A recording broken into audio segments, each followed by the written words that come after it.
প্রবাসের কঠিন জীবনের আড়ালে লুকিয়ে থাকা এক বুক হাহাকার আর না পাওয়ার বেদনা।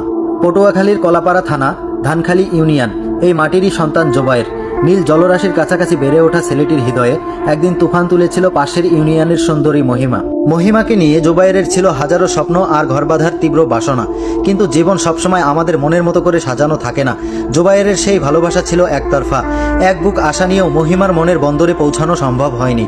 দুর্ভাগা মানুষ যেমন দেশ ছাড়ে, জোবায়েরও তেমনি এক বুক কষ্ট নিয়ে পাড়ি জমিয়েছিলেন সুদূর ইতালি। গত 5-5টি বছর ভিন্ন দেশের পাথরের দেয়ালে চোখের জল লুকিয়ে দিনরাত এক করে কাজ করেছেন তিনি। শরীরটা ইটালিতে পড়ে থাকলেও মনটা পড়ে থাকে ধানখালীর মেঠোপথে আর মহিমার স্মৃতিতে। আজও প্রতি রাতে মহিমার কথা মনে পড়লে অজান্তেই তার বালিশ ভিজে যায় কান্নায়। আজ দীর্ঘ 5 বছর পর জোবায়ের দেশে ফিরছেন। হাতে অনেক উপহার, পকেটে সচ্ছলতা, কিন্তু মনের ভিতরে সেই পুরনো শূন্যতা। বহুদিন আগে মহিমার সাথে শেষবারের মতো ফোনে কথা হয়েছিল।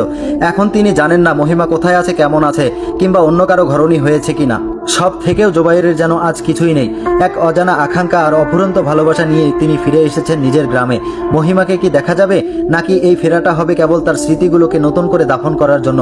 প্রবাস ফেরত এই যুবকের কাছে কোনো উত্তর নেই, আছে শুধু এক সমুদ্র অপেক্ষা।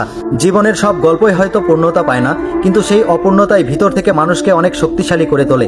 জোবায়ের ভাইয়ের জন্য অনেক দোয়া রইল।